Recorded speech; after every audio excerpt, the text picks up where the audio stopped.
Imagine, travailler toute ta vie, économiser, construire pierre après pierre la maison de tes rêves, celle où tu pensais passer le reste de ta vie. Et le jour où tu arrives enfin, tu réalises que tu n'as plus le contrôle. Le père d'Ifnania avait vécu aux États-Unis plus de 20 ans. Après des décennies de travail acharné, il avait enfin pu construire une grande maison familiale au Nigeria, destinée à être son refuge pour la retraite. Chaque mur, chaque pierre symbolisait son retour aux racines et sa volonté de laisser un héritage tangible. En 2019, il décide de retourner définitivement au Nigeria, déterminé à vivre ses dernières années entouré de sa famille, dans le confort de la maison qu'il avait lui-même bâtie. Au début, tout semblait parfait.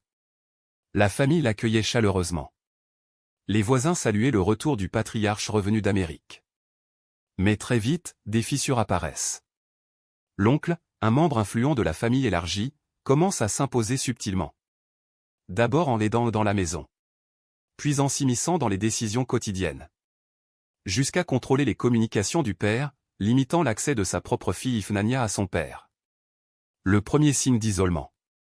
Au départ, Ifnania, depuis les États-Unis, pouvait encore appeler son père.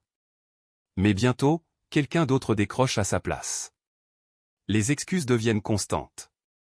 Il dort. Il est fatigué.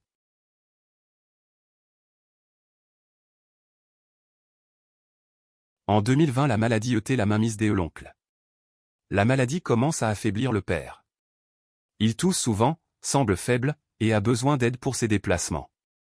L'oncle, qui se montrait serviable, prend progressivement le contrôle. Visites filtrées.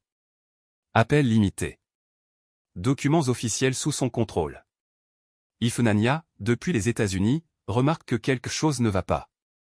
Les messages sont vagues, parfois ignorés. Petit à petit, elle comprend que son père est isolé dans sa propre maison. En 2021, la découverte. Ifnania commence à enquêter. Elle contacte des cousins, voisins et anciens collègues de son père. Chaque témoignage confirme ses pires craintes, son père est détenu à l'intérieur de sa propre maison, et l'oncle contrôle tout. Je ne pouvais plus rester assise à regarder mon père disparaître. Ifnania. Ifnania multiplie les tentatives pour contacter son père. Envoi de colis. Message codé. Contact avec voisins. Collecte d'indices. Elle découvre que l'oncle et sa femme manipulent les papiers officiels et empêchent le père de sortir légalement. En 2023, Ifnania décide de partir elle-même au Nigeria. Préparation minutieuse. Papier en ordre. Contact d'avocats locaux. Stratégie pour atteindre la maison sans alerter l'oncle. Elle arrive au Nigeria avec détermination, mais découvre que la bureaucratie et la manipulation familiale rendent chaque étape difficile. Ifnania avait planifié son voyage depuis les États-Unis pendant plusieurs semaines.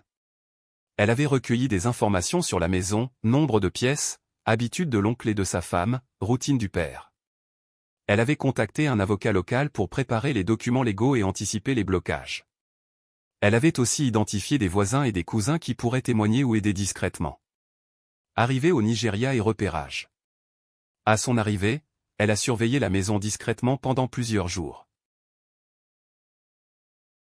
D'angoisse et de silence, Ifnania est arrivée au village familial, prête à retrouver son père. Mais dès son arrivée, elle est confrontée à une réalité bien plus complexe que prévu. À son arrivée, Ifnania est accueillie par son oncle et sa femme, qui bloquent l'entrée de la maison familiale. Ils lui interdisent l'accès et tentent de la faire partir. Les voisins et les jeunes du village, intrigués par l'accent américain d'Ifnania, s'approchent et commencent à l'écouter. Face à l'opposition de son oncle, Ifnania décide de faire du bruit, d'attirer l'attention pour que la vérité éclate. Les voisins, reconnaissant l'accent américain d'Ifnania, comprennent qu'elle n'est pas originaire du village. Ils décident de l'aider en restant devant la maison, attendant l'arrivée de la police le lendemain. Pour empêcher Ifnania de retrouver son père, certains membres de la famille l'envoient chez un marabout, espérant ainsi perturber sa mémoire et l'empêcher de le reconnaître. Le marabout utilise des rituels pour essayer de perturber la mémoire du père.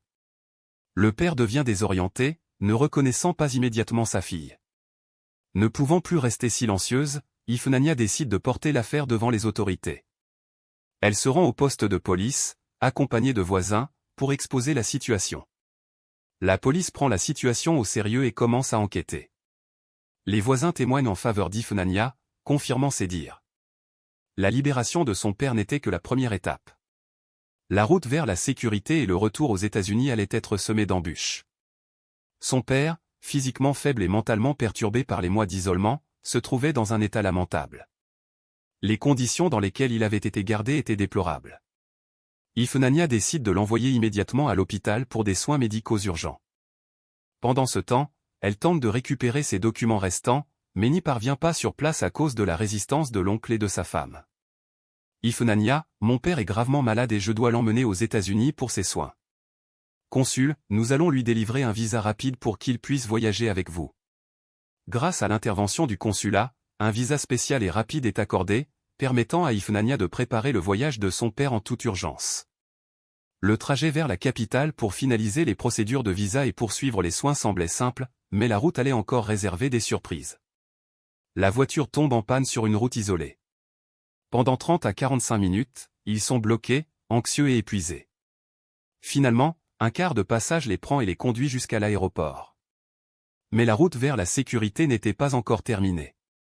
Le petit frère de son père, qui vivait aux États-Unis et était son tuteur légal, s'oppose à leur retour, invoquant des droits légaux. « Petit frère, vous ne pouvez pas simplement repartir avec lui, c'est moi qui suis son tuteur légal. » Ifnania dit « Mon père a besoin de soins urgents et de sécurité, vous savez très bien qu'il n'était pas en sécurité avant. » Grâce à la médiation du consulat et à la documentation médicale, Ifnania et son père réussissent finalement à obtenir la permission de continuer leur voyage et de commencer les soins nécessaires dans la capitale. Après des mois d'angoisse, de manipulation et de peur, le père d'Ifnania pouvait enfin recevoir des soins appropriés. Le combat n'était pas terminé, mais la sécurité et la liberté étaient enfin à portée de main. Même après avoir quitté le Nigeria et franchi les frontières, le combat d'Ifnania pour protéger son père n'était pas terminé. Après des mois d'angoisse, de menaces et de manipulation, ils avaient enfin atteint le sol américain. Mais le petit frère de son père, tuteur légal, attendait pour contester leur retour. L'oncle d'Ifnania, vous ne pouvez pas m'empêcher de faire signer ces documents, je suis son tuteur légal. Ifnania d'une voix ferme, mon père a été enfermé et manipulé pendant des mois. Je refuse que vous lui imposiez quoi que ce soit. Le petit frère de son père voulait exercer son autorité légale, malgré que l'oncle ait interdit l'accès à Ifnania auparavant.